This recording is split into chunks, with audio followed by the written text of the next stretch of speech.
Guys welcome to our YouTube channel. चला आज start करूया हॅमस्ट्रिंग वर्कआउट. या वर्कआउटमध्ये आपण बेसिक सेट करणार आहोत रिवर्समध्ये. पहिलाच व्हेरियंट घेतला आपण स्टँडिंग काफ रायझिंग युजिंग स्मिथ मशीन. यात जेवढं तुम्हाला हेवी वेट मारतील एवढं हेवी वेट मारता. हा तर भाई आपला फेवरेट सेट आहे. यात आपण वेट उडवणार. चेक करू शकता कशा पोझिशनने घेतलेलं आहे ते. आणि याला आपण लगेच अल्टरनेट सेट घेणार आहोत सुमो स्टँडिंग काफ रायझिंग. त्याच्यामध्ये तुम्हाला पाय लांब घेऊन मारायचा आहे सेम याच्यामध्ये. आता तुम्ही बघू शकता याच्यात मी पहिला नॉर्मल वेट घेतला त्यामुळे मला हा बसला. पुढचे हेवी वेट असल्यामुळे मी त्याला अल्टरनेट मी तिकडं विदाऊट वेट स्टँडिंग मारलेलं आहे. जेवढा वेट मारतो तेवढा वेट मारायचा तुम्हाला त्याच्यामध्ये. आणि स्टँडिंग पोझिशन मी काफ्समध्ये ना जेवढे सेट मारता येईल तेवढे मारा. पण स्टँडिंग जेव्हा काफ्स रायझिंग मारता त्या टायमाला तुमचा काफ्स जास्त प्रमाणामध्ये ग्रोथ होतो कम्पेअर टू सिटिंग पोझिशनने मारतात. सिटिंग पण मारा पण स्टँडिंग मारणं मस्त आहे तर तुम्हाला काफ ब्रॉड पाहिजे असेल तर. त्यानंतर मग काफचा सेकंड व्हेरियंट घेतला आपण सिटिंग काफ रायझिंग एक्सटेन्शन मशीन. या व्हेरियंटचे पण टोटल आपण 3 सेट मारले. त्यात पण तुम्हाला किती हेवी मारतील तेवढं हेवी मारायचं आहे. ट्राय करा. आणि आज काय रोशनदा लेट आला नंतर आम्हाला ग्लूट्स वर्कआउटला जॉईन केला. सी डॅडी मी वर्कआउट चालू केलं. तर काप्स वर्कआउट झाल्यानंतर आपण सेकंड घेणार आहोत ग्लूट्स वर्कआउट. तर ग्लूट्स वर्कआउटमध्ये आपण पहिलाच घेतला ग्लूट्स थ्रस्ट युजिंग डम्बेल. हा तुम्ही रॉडवरतून मारू शकता किंवा प्लेटवरती मारू शकता. आज आपण डम्बेलवर मारत होता पण डम्बेलवर घेतला.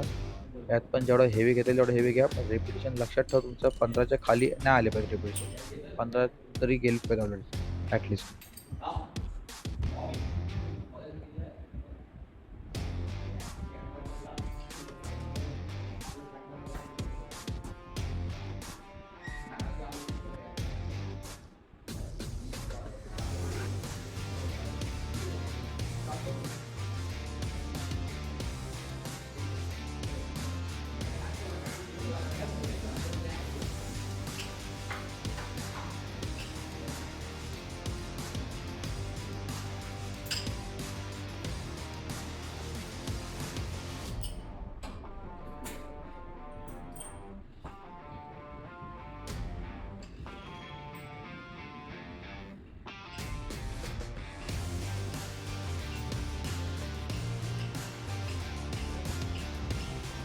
सेकंड ग्लूट्स वर्कआउट घेतला आपण back kick using functional trainer. झाला झाड पडला लाईट गेली झाला कांड. काय काय खरा नाही पाठवला. आधीच आज हॅमस्ट्रिंग आहेत त्याच्यात आधीच पालख्या उडल्यात त्यात झाड पडला लाईट गेली. काय खरा नाही बाबा. कधी लाईट येईल नाही कधी नाही. कालोखात वर्कआउट करायचं त्यात घाम टपकल तो वेगळा. त्यात तुम्ही एक लक्षात ठेवा सेट मारताना तुम्ही जेव्हा बॅक किक परफॉर्म करता तेव्हा जो पाय तुम्ही पाठच्या साईडला रिवर्समध्ये मारताय तो तुमचा जेव्हा रिटर्न येतो तेव्हा खालच्या पायाच्या पुढे नाही आला पाहिजे. तिथूनच तुम्हाला वरती घ्यायचं आहे. जर तुम्ही पूर्ण पुढे घेताय रेंज ऑफ मोशनसाठी तर तुमचा टेन्शन मसलवरचा जातो आहे. तुम्ही चेक करता पायाच्या पुढे आणत नाही आहे. या व्हेरियंटमध्ये तुम्हाला 3 सेट मारायचे आहेत. जेवढं हेवी मारतील तेवढं हेवी मारा. आज प्रत्येक मुसलचे 2-2 सेट घेणार आहोत जास्त नाही. पहिले कावचे घेतले आता ग्लूट्सचे मारतोय. आता आपण हॅमस्ट्रिंग चालू करतोय. आता हॅमस्ट्रिंग मसलमध्ये पहिलाच आपण सेट घेतला हॅमस्ट्रिंग डंबेल एक्सटेन्शन. पहिला सेट मारला आम्ही हा बेंचवरती. लाईट नव्हती म्हणून बरोबर उजेडात ठेवूया जरासा बघूया कसं जाते. सेट तर गेला बरोबर. काय करणार मारताना लाईट कमी होता. व्हिडिओ पण ब्लरी येत असेल सेट समजत असेल तुम्हाला तर बघून घ्या कसा मारत आहे तो. तसं नाही म्हणजे इकडे तिकडचा घेतलास एवढा पोर्शन कशाला घेतलास तेवढा पोर्शन कशाला घेतला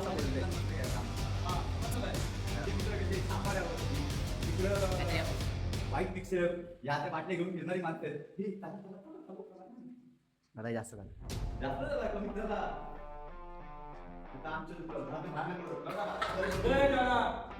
गणेश गेला पाहिजे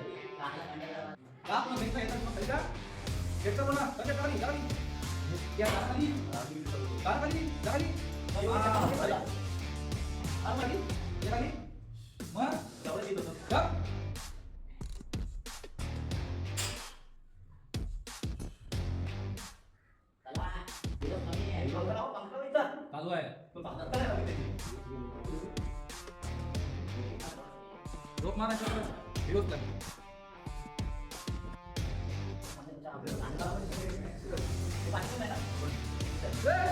तो सेट आम्ही नंतर लाईट आल्यानंतर खालून मारला हेवीमध्ये एकदम सेम. तुम्ही एक चेक करू शकता मी रिस्ट बेल्ट पायाला बांधले. रिझन हा आहे की डंपेल जेव्हा तुम्ही हेवी उचलता तेव्हा तो आपल्या पायाला लागतो, लागून नये म्हणून बघत. त्यानंतर सेकंड व्हेरियंट आपण घेतला लेग प्रेस. लेग प्रेसमध्ये तुम्ही 2 व्हेरियंट एका टायमाला घेणार आहोत, एक क्लोज ग्रिप आणि एक वाईड ग्रिप. आपण सोमो स्क्वॉटिंग केली नाही, सोमो स्क्वॉटिंग आपण याच्यावर घेतली आणि क्लोज ग्रिप पण घेतली. या व्हेरियंटचे टोटल 3 सेट घ्यायचे आहेत. प्रत्येक व्हेरियंटमध्ये तुम्हाला 3 सेट परफॉर्म करायचेच आहेत. तुम्ही बोलाल फक्त मी वाईड ग्रिप घेईन तर नाही, तुम्हाला क्लोज ग्रिप वाईड ग्रिप दोन्ही घ्यायचे. हा वर्कआउट तुम्ही ट्राय करा आणि आम्हाला सांगा तुम्हाला कसं वाटलं वर्कआउट. आणि प्लीज कमेंटमध्ये काहीच प्रॉब्लेम वाटते आमच्या सेटमध्ये किंवा तुम्हाला काय वेगळं काय करायचं आहे किंवा काय तुम्हाला चॅलेंज द्यायचे असलं आम्हाला, तर प्लीज आम्हाला कमेंट्समध्ये टॅग करा.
Thank you for watching. Follow for more videos and like and subscribe.